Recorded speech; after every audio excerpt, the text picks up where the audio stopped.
အားလုံးပဲမင်္ဂလာပါ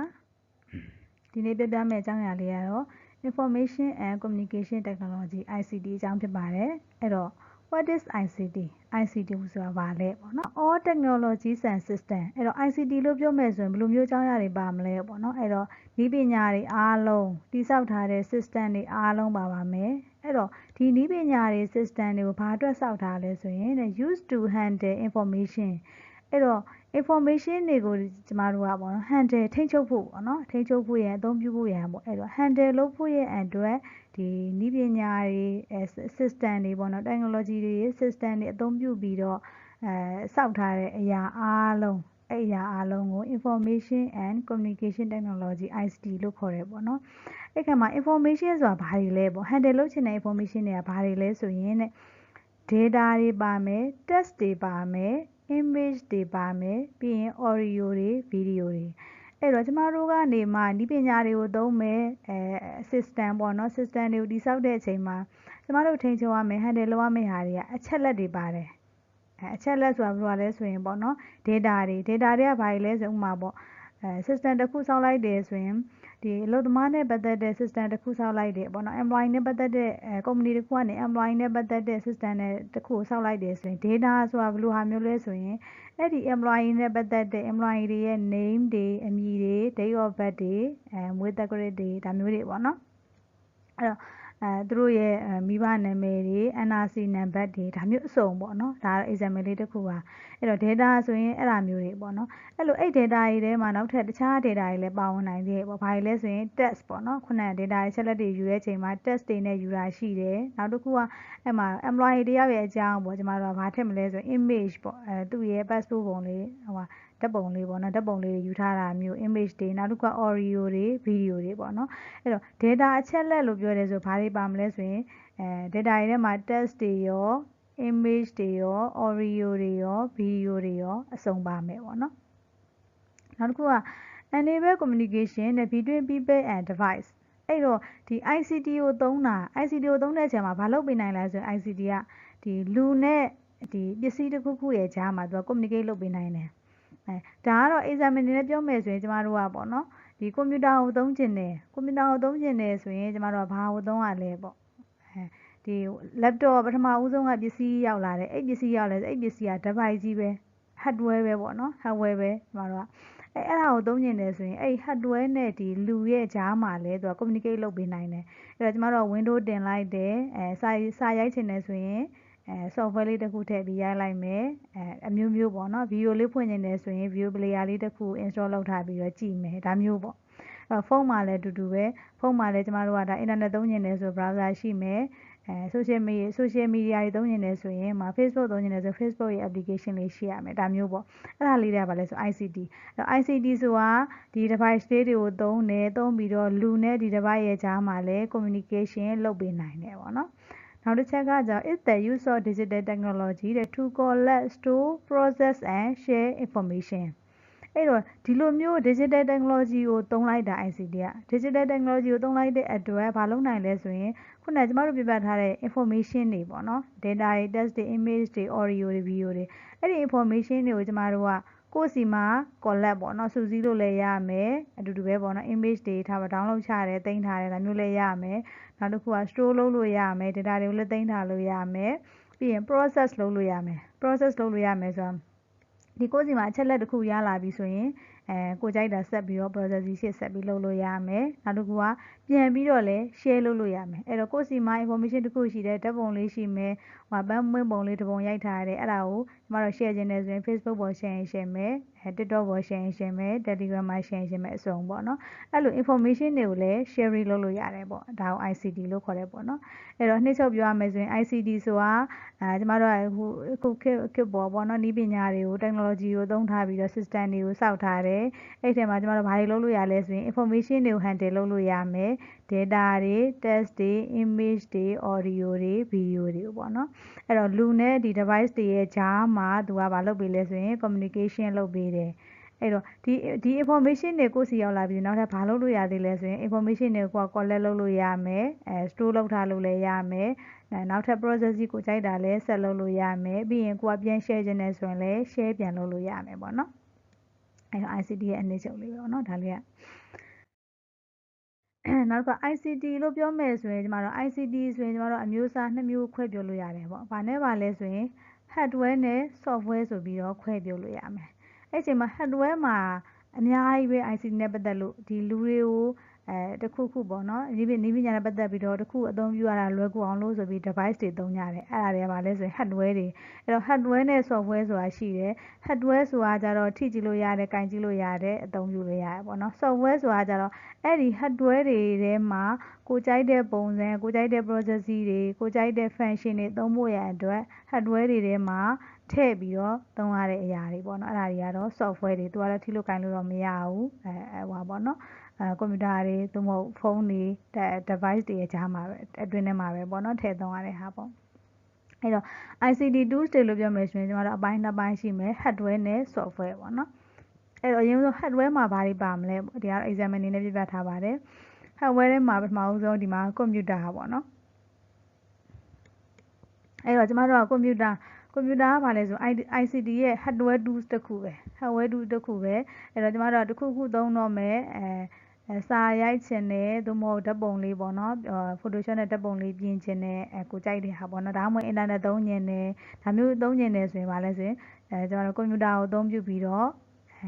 သုံးလို့ရတယ်ပေါ့နော်သူကကွန်ပျူတာက hardware ပစ္စည်းတစ်ခုပေါ့နောက်တစ်ခုကအဲ့လိုပဲ tablet tablet နဲ့လည်းကျမတို့ကသုံးလို့ရမယ်နောက်တစ်ခုက mobile phone ကတော့လူတိုင်းသုံးတာပေါ့နော်အခုဒီခေတ်မှာပေါ့နော် mobile phone ကိုသုံးတယ်ဘာတွေသုံးကြလဲဆိုတော့အများကြီးပဲပေါ့နော် application တွေသုံးကြရတယ် video edit တွေလည်းသုံးကြရတယ်အထူးသဖြင့်တော့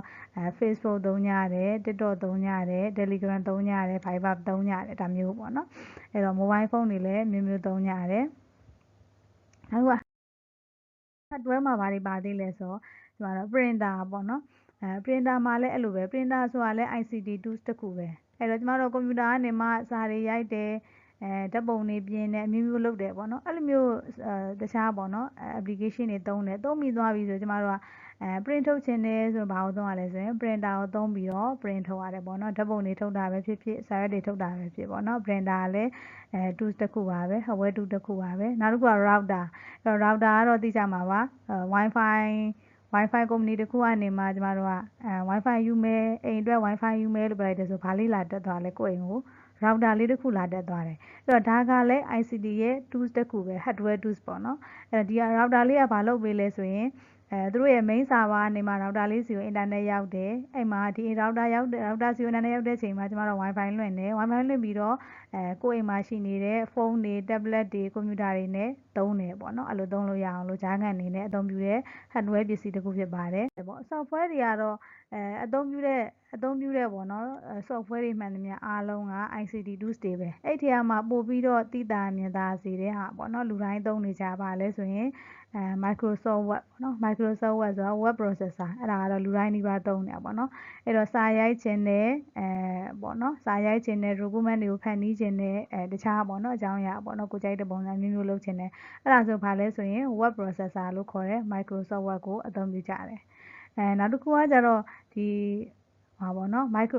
Microsoft ကုမ္ပဏီကထုတ်ထားတဲ့ထဲမှာပေါ့နော်ကျမတို့ကအခြေခံအနေနဲ့3မျိုးရှိတယ် Microsoft Word ရယ် Microsoft Excel ရယ် Microsoft PowerPoint ရယ်ဆိုပြီးရှိရပေါ့နော်အခြေခံ3မျိုးအဲ့တော့ဒီမှာ Excel ကじゃဘာတော့လဲဆိုရင်သူက spreadsheet လို့လည်းခေါ်တော့ပေါ့နော်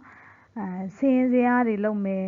ဇာတ်တွေချမယ်ဆိုရင်ပို့ပြီးတော့လွယ်ကူအောင်လုပ်ဆောင်ပေးနိုင်တာပေါ့နော်အဲ့တော့ Excel ပေါ့နော် spreadsheet Excel ကိုလည်းသုံးများကြပါတယ်နောက်တစ်ခုကတော့ဒီထဲမှာမပါလာဘူးပေါ့နော် PowerPoint ကကြပါလဲဆိုခုစာသင်တော့မယ်ပေါ့နော် slide လေးတွေလုပ်တော့မယ်ဆိုရင် PowerPoint ကိုလည်းသုံးရတယ်ပေါ့နော်အဲ့တော့ ICT tools တွေထဲမှာ software လို့ပြောမယ်ဆိုရင်အခြေခံအကျဆုံးပေါ့နော်လူသုံးများဆုံးtools လေးတွေက Microsoft Word ရယ် Microsoft Excel ရယ် Microsoft PowerPoint ရယ်ဆိုပြီးတော့ရှိပါတယ်ဒါလေးတွေကတော့ software ဘက်ကဟာလေးပေါ့နော်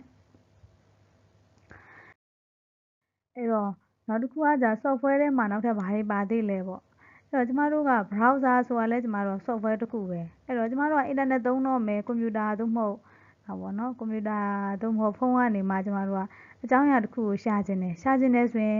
တို့ www.google.com ဆိုတာကိုရိုက်ရှာခြင်းတာအဲ့လိုရိုက်ရှာဖို့အတွက်ဆိုဘာလို့လဲဆိုရင်ကျမတို့ browser လိုတယ်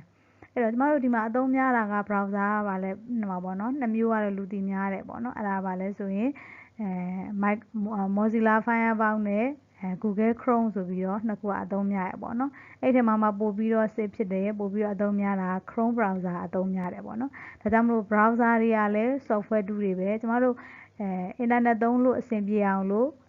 create လုပ်ထားတဲ့ software တွေပေါ့နော်အဲ့တော့ဒီ software တွေ browser software တွေကလည်းကျမတို့ ICT tools တွေအနေနဲ့ရှိပါတယ်နောက်တစ်ခုကじゃအဲ့လို ICT သုံးတော့မယ်ဆိုရင်ခုနကအရေးကြီးဆုံးကပါလဲဆိုရင်ပေါ့နော်ခုနရဲ့ data ပေါ့ရှေ့မှာပြောခဲ့တဲ့ data တွေဘာလဲဆို text တွေtext တွေ image တွေ video တွေအစုံပေါ့နော်အဲ့လို data တွေကိုကျမတို့ကprocessing လုပ်ဖို့အတွက်ဆိုရင်ဘာလို့လဲဆိုကျမတို့က database လိုတာdatabase ဆိုတာလဲ software ပဲပေါ့နော်အဲ့တော့ database ကိုစားပြုတာဒီအလယ်ကပေါ့နော်အလယ်က database ပုံလေးနဲ့ကိုစားပြုပါတယ်အဲ့မှာအဲ့ database ကိုသုံးနေတယ်ဆိုရင်ဘာလို့မလဲပေါ့ကျမတို့ကနော် database ကိုသုံးမယ်ဆို database နဲ့ချိတ်ဆက်သုံးမယ်ရေးမယ်ပေါ့နော် software တွေလိုမယ်နောက်ကသူနဲ့တွဲပြီးတော့data ယူလို့ရမယ် import device တွေနဲ့ပတ်သက်တဲ့ hardware တွေလိုမယ်ဒါမှမဟုတ်ထုတ်ကြည့်မယ်ဆိုတော့output device တွေပေါ့နော်အဲ့ hardware တွေလိုမယ်နောက်တစ်ခုအဲ့ database တွေကိုကျမတို့ကထည့်ပြီးသုံးဖို့ရန်အတွက်ပေါ့နော်စုထားတဲ့ collect လုပ်ထားတဲ့ data တွေလိုမယ်နောက်တစ်ခါဒီ database ကိုဘယ်လိုပုံစံနဲ့အသုံးပြုမလဲဆိုတော့သူ့ရဲ့ procedure ပေါ့နော် procedure လိုမယ်အဲ့ procedure မှာတကယ်ကျမတို့ language တစ်ခုနဲ့ရေးရတော့မယ်database ကိုသုံးတဲ့အချိန်မှာပေါ့နော် language တစ်ခုနဲ့ရေးရတော့မယ်အဲ့လိုရေးဖို့အတွက်ဆိုရင် data access language data ကိုလှမ်းပြီးတော့ access လုပ်တယ်ဆိုတာကျမတို့ကdatabase မှာပေါ့နော် access လုပ်တယ်ဆိုတာဘယ်လိုလဲဆိုရင် data ကို insert ဆိုတာထည့်တာ data ကို retrieve ထုတ်တာပေါ့နော်အဲ့တော့အဲ့ insert ရယ် retrieve ရယ်အပြင်နောက်တော့ဘာရှိရဲဆိုရင် update လုပ်တာ delete လုပ်တာဒါမျိုးတွေလည်းရှိရပေါ့နော် database တွေကိုသွားထည့်တယ် database တွေကနေပြန်ထုတ်တယ်ပြီးရင် database ထဲမှာရှိနေတဲ့ဟာကိုကျမတို့ကသွားပြီးတော့ပြင်တယ်မလိုချင်တဲ့ data တွေကိုသွားပြီးတော့ delete လုပ်တယ်ဖြတ်တယ်ပေါ့နော်အဲ့တော့ဒါမျိုးရှိတယ်အဲ့တော့ software တွေကတော့အများကြီးပဲဒါကတော့အသုံးအများဆုံးနဲ့ example အနေနဲ့ပြောလိုက်တာအဲ့တော့အမြင်သာဆုံးပြောရမယ်ဆိုရင်ကျမတို့သုံးနေတဲ့ဖုန်းတွေ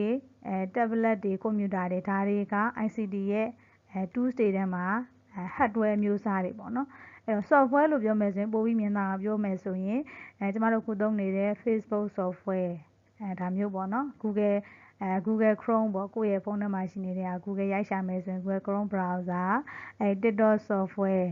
နောက်တစ်ခုပေါ့နော် Telegram software ဒါမျိုးတွေကိုက video editing လုပ်မယ်ဆိုရင်လည်း video editing software ဓာတ်ပုံနဲ့ပတ်သက်တဲ့ဟာဆိုလည်းဓာတ်ပုံနဲ့ပတ်သက်တဲ့ software လေးပေါ့နော်အဲ့ဒါလေးတွေက ICT tools ထဲမှာပါဝင်တဲ့ software လေးဖြစ်ပါတယ်အဲ့တော့ကိုက device တွေကိုသုံးနေတယ်ဆိုရင်အဲ့ device တွေအားလုံးကပါလဲဆိုရင် ICT tools ကိုမှ hardware တွေဖြစ်ပါတယ်အဲ့တော့ software ခုဆိုရင်တော့ပေါ့နော်ကျွန်တော်တို့ပထမဆုံး ICT ဆိုတာဗာလဲပြောသွားတယ် ICT tools နှစ်မျိုးအကြောင်းပြောသွားတယ်ပထမက hardware အကြောင်းဒုတိယက software အကြောင်းပြောသွားတယ်ပေါ့နော်စာလေးကိုနားထောင်ပေးတာကျေးဇူးတင်ပါတယ်ဒီသင်ခန်းစာလေးကတော့ပေါ့နော်ဒီလောက်ပါပဲနောက်သင်ခန်းစာမှာပြန်ဆုံကြမယ်နော်